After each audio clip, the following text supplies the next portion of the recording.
আসসালামু আলাইকুম dear learners, আশা করি তোমরা সকলেই অনেক বেশি ভালো আছো। আল্লাহর অশেষ রহমতে সকলেই ভালো আছো, সকলের পড়াশোনা খুব সুন্দর চলতেছে এবং আমাদের চ্যানেলের সাথে থেকে তোমরা অবশ্যই কিঞ্চিত পরিমাণ হলেও উপকৃত হচ্ছ। আর সেই উপকারের স্বীকৃতি হিসেবে আমরা আশা করব তোমরা আমাদের চ্যানেলটিকে সাবস্ক্রাইব করে ফেলেছো অলরেডি, এবং সাবস্ক্রাইব করার পরে অবশ্যই তোমরা পাশের বেল বাটনটিকে প্রেস করে রাখবে। আমাদের সকল ভিডিও তোমাদের কাছে সকলের আগে পৌঁছে যাবে যদি তোমরা বেল বাটনে ক্লিক করে রাখো। আচ্ছা, ঠিক আছে। তো আজকে আমরা মূলত ইংলিশ সেকেন্ড পেপারের একটি গুরুত্বপূর্ণ টপিক সিভি রাইটিং নিয়ে কথা বলবো। আজকের এই একটি সিভি রাইটিং শিখে তুমি যত প্রকারের সিভি আছে সকল প্রকারের সিভি কিন্তু কমপ্লিট করতে পারবে। তো বরাবরের মতোই আজকের এই ক্লাসেও আমি আছি তোমাদের সাথে, জুয়েল মাহমুদ স্যার। তো চলো আজকে আমরা সিভির কিছু স্যাম্পল দেখে আসি অ্যাকচুয়ালি কী ধরনের সিভিগুলো আমাদের এক্সাম হলে চলে আসে।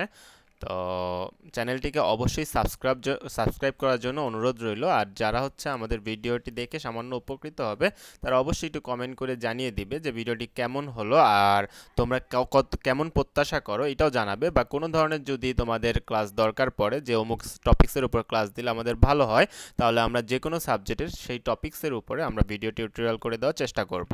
তাহলে দেখো, সিভি বা রিজিউম নামে যে প্রশ্নগুলো আসে সেগুলোতে মূলত এই টাইপের সিভিগুলো আসে, যেমন post for English teacher or assistant teacher, post for senior junior marketing or accounting officer, তো পোস্ট ফর মেডিকেল রিপ্রেজেন্টেটিভ, তারপর post for IT or computer operator, post for salesman. ঠিক আছে, এই ধরনের টপিকসগুলোই কিন্তু মূলত আমাদের পরীক্ষায় এসে থাকে। ওকে, আশা করি তোমরা প্রশ্নগুলো বুঝতে পেরেছো কী ধরনের প্রশ্ন তোমাদের পরীক্ষার হলে আসে। ওকে, আচ্ছা। তো দেখো, আমরা হচ্ছে পরবর্তী স্লাইডে চলে যাচ্ছি। একটা স্যাম্পল কোশ্চেন নিয়ে, সিবির একটি স্যাম্পল কোশ্চেন দেখো। এইখানে আমরা যদি দেখি যে 2020 সালের একটি বোর্ডে, এসএসসির একটি বোর্ডে প্রশ্ন এসেছিল এই 7 নম্বরে, যে হচ্ছে, সরি, এটা 2022 সালের প্রশ্ন। Suppose you are Samira or Shamim, you have passed BSc Honors in Chemistry, you have been a circular for the post of medical representative in a renowned company. Now write a CV with a cover letter for the post.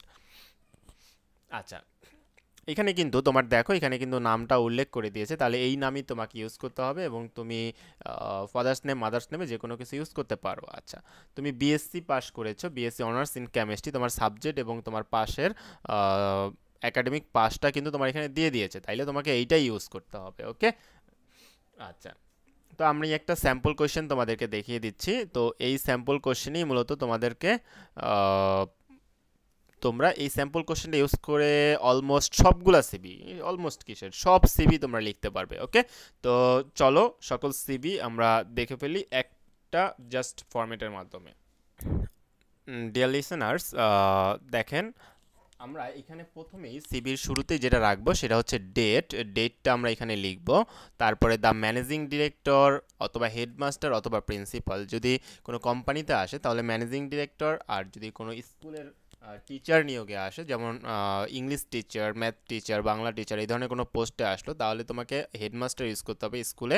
আর যদি কোনো কলেজের উল্লেখ করে দেয়, কলেজে যদি দিতে বলে তাহলে অবশ্যই দ্য প্রিন্সিপাল ইউজ করতে হবে। আশা করি তোমরা বুঝতে পারছো এখান থেকে কোনটা কখন ইউজ করবে। ঠিক আছে, আচ্ছা। আর নিচে যেই প্রতিষ্ঠানে তুমি দিচ্ছ সেই প্রতিষ্ঠানে, যদি কোনো কোম্পানি হয়, সাপোজ কোনো ব্যাংক হইলো, তাহলে সেই ব্যাংকের নামটা দিয়ে দিবে। তারপরে যদি স্কুল হয় তাহলে স্কুলের নামটা দিয়ে দিবে, আর যদি প্রশ্নে থাকে তাহলে সেটাই দিবে, নয়তো তোমার ইচ্ছা মতো তুমি সেটা ইউজ করতে পারো। প্রতিষ্ঠানের ঠিকানাটা এখানে দিবে।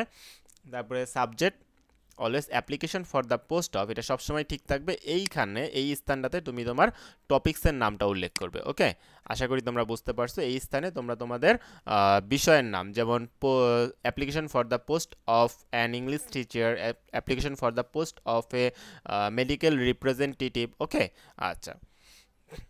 এরপরে তোমরা এটা কিন্তু একটা কভার লেটার, হ্যাঁ, এটা ফার্স্ট পেজে লিখতে হবে, sir, in response to your advertisement published in the Daily Star on 8 January 2022। এটা একটু মনোযোগ দিয়ে শুনবে, কারণ এইখানে একটা বিষয় আছে।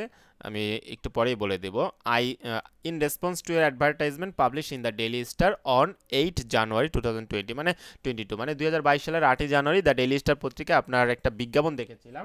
I came to know that you have been vacant post of a অথবা এন, এখানে পোস্টের নাম। কখন এন ইউজ করবে? যদি পোস্টের নামের আগে ভাওয়েল থাকে, যেমন ইংলিশ টিচার ই আছে, সেই ক্ষেত্রে এন নয়তো এ হবে। তারপরে এই শূন্যস্থানে এখানে পোস্টের নাম, শূন্যস্থান দেওয়া যাবে না, এই জায়গাটায় তুমি জাস্ট পোস্টের নাম লিখবে। ইন ইউর ইনস্টিটিউশন, সব ঠিক থাকবে আপনার প্রতিষ্ঠানে। এই খালি পোস্টের জন্য আমি সম্পর্কে আমি কি জেনেছি, তাই না? আচ্ছা, I would like to offer myself as a candidate for the post, আমি এই পোস্টের জন্য নিজেকে একজন প্রার্থী হিসেবে মানে তুলে ধরছি। Hair is my curriculum Vita for your kind consideration, এইখানে আমি ধরো যে আমার কারিকুলাম ভিটা যেটা আছে জীবন বৃত্তান্ত দিয়ে দিয়েছি আপনাকে দেখার জন্য, বা আপনার হচ্ছে কাইন্ড কনসিডারেশন মানে দয়ার চোখে দেখার জন্য। I therefore hope that you will consider my application and kindly give me an opportunity to prove my ability, যে আপনি দয়া করে আমার এই অ্যাপ্লিকেশনটা রাখবেন এবং আমাকে একটি সুযোগ করে দিবেন যে আমার সামর্থ্যকে প্রমাণ করে দেওয়ার জন্য। আচ্ছা, এইখানে একটা স্পেস রাখতে হবে, এই প্যারা থেকে এই প্যারার মধ্যে কি একটা স্পেস রাখতে হবে। এরপর একটু হালকা স্পেস দিই, ইয়োর্স ফেইথফুলি, আপনার একান্ত বিশ্বস্ত এমডি রানা ইসলাম, বা এখানে আমি একটা কাল্পনিক নাম ইউজ করেছি, তুমি তোমার নিজের নামটি ব্যবহার করবে, অথবা প্রশ্নে যেই নাম ইউজ করেছে সেই নামটি তোমাকে ইউজ করতে হবে। তারপরে এনক্লোজার্স, এখানে আমরা কি ইউজ করছি সেইটা, যেমন কি আমি এই সিবির সাথে অ্যাটাস্টেড করে দিয়ে দিয়েছি, যেমন attested photocopies of academic certificates, আমার একাডেমিক যত সার্টিফিকেট আছে সেই সার্টিফিকেটগুলোর সত্যায়িত কপি। তারপর 2 copies of attested passport size photographs, attested of experience certificate মানে অভিজ্ঞতা সনদ, photocopy of smart national identity card, এইগুলা তুমি দিতে পারো, ঠিক আছে? যেটা না দিলেও হবে, প্রথম 3টা দিলেও হবে। এগুলা তোমার দিলে সিভিটা আরও স্ট্রং হবে, ঠিক আছে? আচ্ছা, তো আশা করি বুঝতে পারছো। আচ্ছা, যেইটা বিষয় বলেছিলাম যে এইখানে যেই ডেটটা আমরা ইউজ করব সেই ডেটের থেকেও 2 দিন ধরো যে আগের ডেট তুমি এইখানটাকে ইউজ করবে, যে এইখানে যে ডেটটা ইউজ করবে ভিতরে সেটা এইখানে ইউজ করা ডেটের 2 দিন আগে ইউজ করবে, ওকে? আচ্ছা, এই গেল হচ্ছে আমাদের কভার লেটার, ওকে? কভার লেটার তোমরা চাইলে কিন্তু স্ক্রিনশট নিতে পারো এইখান থেকে, অথবা লিখে নিতে পারো। দেখো তোমরা একটা স্ক্রিনশট নাও, আমি একটু ওয়েট করতেছি। আশা করি তোমাদের এই টপিক্সের স্ক্রিনশট নেওয়া হয়ে গেছে।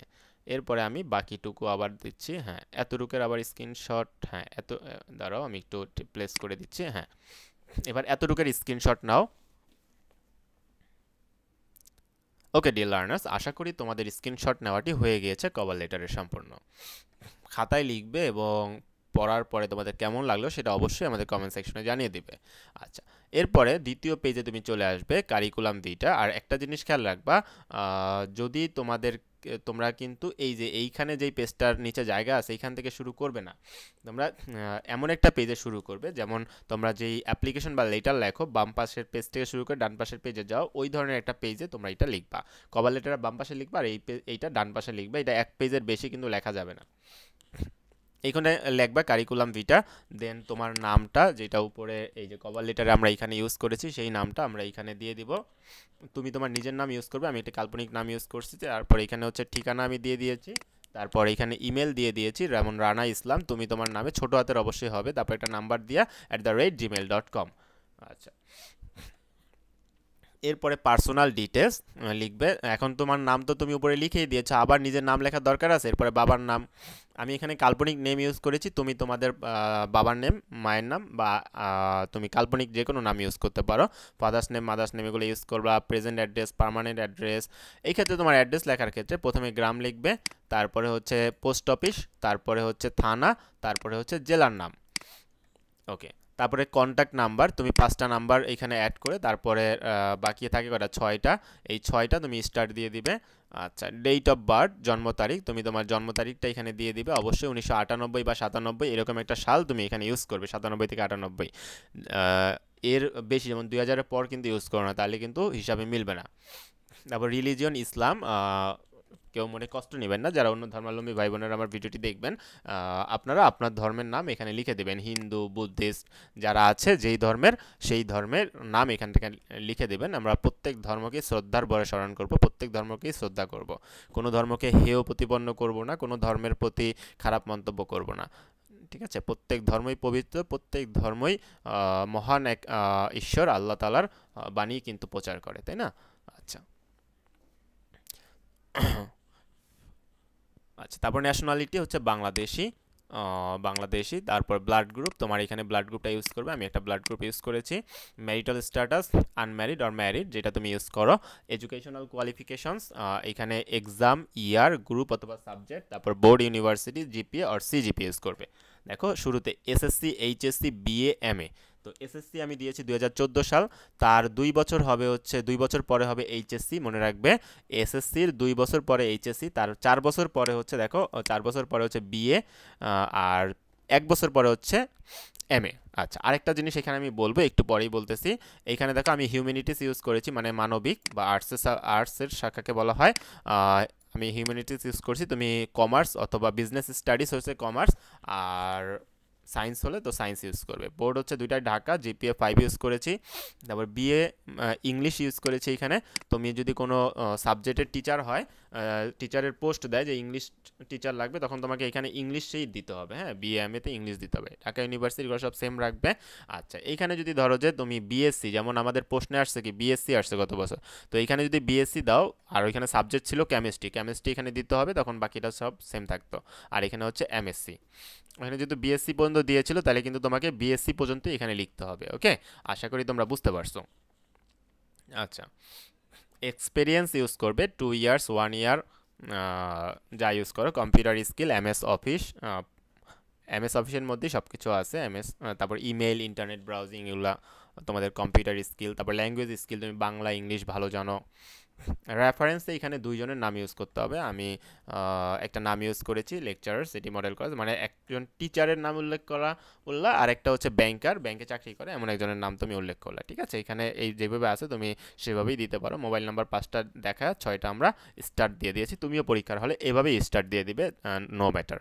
ওকে, আচ্ছা দেখো সম্পূর্ণভাবে কিন্তু আমাদের সিভিটি কমপ্লিট হয়ে গেল। তাহলে তোমরা এইভাবে কিন্তু সিভি লিখতে পারো। আচ্ছা, তোমাদের এখন এইখানে কি লেখা আছে, এখানে দেখো একটা বক্স করবে, ছোট করে বক্স করে এখানে লিখবে ফটোগ্রাফ, মানে এখানে ছবি বসানো হয়, তাই না? এখানে ছবি বসানোর জায়গা, তো এইখানে তুমি এইভাবে দিয়ে দিবে, যেহেতু আমরা এখানে ছবি বসাচ্ছি না, এইভাবে দিয়ে দিলেই বুঝে নেবে যে এটা ছবি স্পেস। ওকে, আচ্ছা তাহলে একটা সিভি দিয়ে কিন্তু তোমার সব সিভি হয়ে গেল, তাই না? আচ্ছা, তো এবার তোমরা স্ক্রিনশট নেওয়ার পালা তোমাদের।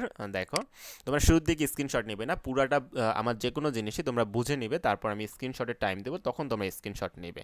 ঠিক আছে, আচ্ছা তোমরা এতটুকু পর্যন্ত একটা স্ক্রিনশট নাও। আচ্ছা, আমি একটু ছোট করে দিচ্ছি যাতে তোমাদের স্ক্রিনশট নিতে সুবিধা হয়। ধরো তোমরা এতটুকুর একটা স্ক্রিনশট নাও, এটা একটা টপিকস। হ্যাঁ, আশা করি তোমাদের এতটুকুর স্ক্রিনশট নেওয়া হয়ে গিয়েছে। এরপরে আমি এইখান থেকে বাকিটুকুর স্ক্রিনশট নাও। ওকে, দেখো কত সুন্দরভাবে স্ক্রিনশট নেওয়ার সুযোগ করে তোমাদের দিচ্ছি। তোমরা আগে ভিডিওটি দেখে নিবে, দেখে জিনিসটা বুঝবে, বুঝার পর স্ক্রিনশট নিবে, এরপরে তোমাদের মুখস্থ করা বা যে কোনো কিছু আয়ত্ত করা একদম পানির মতো সহজ হয়ে যাবে। ঠিক আছে,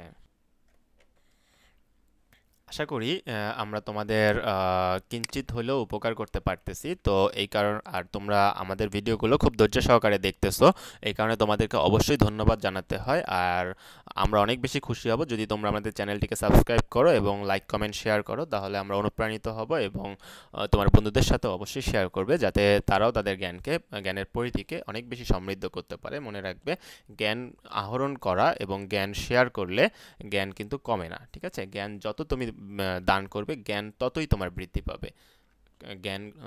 জ্ঞান বিতরণে কখনো কার্পণ্যতা নয়। আল্লাহ আমাদের সকলের মঙ্গল করুক, সকলের সুস্বাস্থ্য এবং দীর্ঘায়ু কামনা করে এখানে শেষ করছি। আসসালামু আলাইকুম রহমতুল্লাহ।